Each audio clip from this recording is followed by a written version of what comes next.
اللہ کے محبوب علیہ الصلوۃ والسلام نے ایک بڑی خوبصورت بات ارشاد فرمائی، ذرا سنیے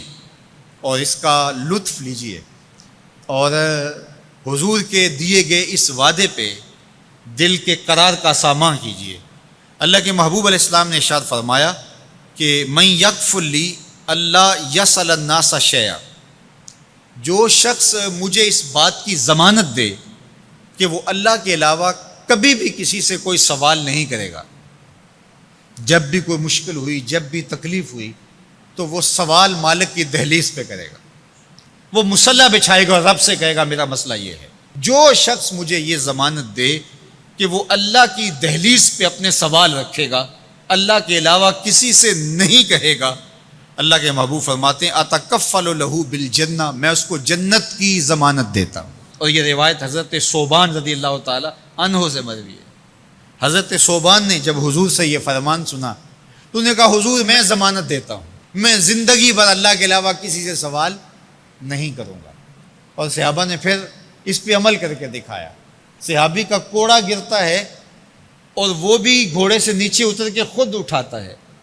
کہا جاتا ہے جناب آپ نے کہہ دیا ہوتا ہم اٹھا کے دے دیتے، کہا ہاں نہیں، ہم نے حضور سے عہد کیا تھا کہ اللہ کے علاوہ کسی سے سوال نہیں کریں گے۔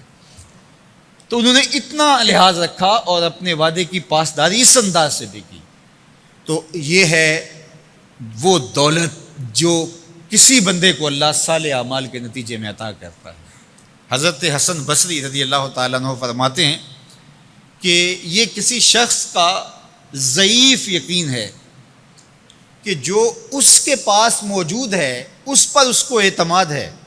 اور اس کا جو حصہ اللہ کے پاس موجود ہے اس پر اس کو اعتماد نہیں ہے۔ دیکھیے ایک شخص کے پاس کچھ پیسے موجود ہوں، اس کی جیب میں ہے، اس کے لاکر میں ہے، گھر میں ہے، اور ایک وہ اس کا مال ہے جو بینک میں پڑا ہوا ہے، تو جس طرح وہ اپنے ہاتھ میں موجود پیسوں پر مطمئن ہوتا ہے، بینک میں پڑے ہوئے پیسوں پر بھی ایسے ہی مطمئن ہوتا ہے، کہتا ہے وہ بھی میرے ہی ہیں۔ تو جو شخص بینک میں پڑے ہوئے پیسوں پر تو مطمئن ہے، گھر میں موجود رقم پر تو مطمئن ہے، اس کے ہاتھ میں اس کی جیب میں جو ہے اس پر تو مطمئن ہے، اور اس کی قسمت کا جو ابھی اللہ کے پاس ہے اس نے ابھی اس کو دیا نہیں، اس پہ مطمئن نہیں ہے، تو حضرت حسن بصری فرماتے ہیں اس سے بڑھ کر ذوف یقین اور کیا ہوگا کہ جو اس کے پاس ہے، جس کو چرایا جا سکتا ہے، جس کو چور کھینچ سکتا ہے، جو گر سکتا ہے، جو چھینا جا سکتا ہے، اس پہ تو یقین کر رہا ہے کہ یہ میرا ہے، اور جو اس کا حصہ اللہ کے ہاں ہے اس پہ یقین نہیں کر رہا، تو کہا کہ اس سے بڑھ کر پھر اور ذوف کیا ہو سکتا ہے۔ اس لیے اپنی زندگی میں قناعت کا نور رکھنے والے ہی مطمئن زندگی گزارتے ہیں۔ ابن جوزی نے کہا تھا کہ جس شخص کی زندگی میں قناعت آ گئی اس کی زندگی مطمئن ہو گئی، اور جس شخص کی زندگی میں طمع آ گیا اس کی زندگی گھٹن کا شکار ہوگی، اذیت کا شکار ہو گئی۔ حضرت سہل بن سعد الساعدی رضی اللہ تعالی عنہ سے یہ روایت مروی ہے کہ ایک شخص حضور کی خدمت میں آیا اور اس نے حضور سے ایک عجیب سوال کیا۔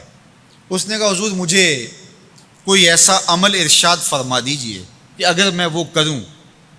تو مجھ سے اللہ بھی پیار کرے اور اللہ کی مخلوق بھی مجھ سے پیار کرے، ایک عمل ایسا بتا دیجئے اگر میں وہ عمل بجا لاؤں تو اللہ مجھ سے پیار کرے اور اس کی مخلوق بھی مجھ سے پیار کرے۔ اللہ کے محبوب نے اس کو جو جواب دیا اس کا مفہوم سن لیجئے۔ آقا کریم نے فرمایا جو دنیا میں موجود ہے، میسر ہے،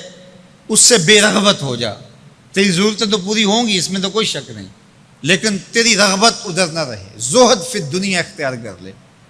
تو تجھ سے اللہ پیار کرے گا کہ یہ بندہ دنیا میں رہ کے بھی دنیا کا نہیں میرا ہے،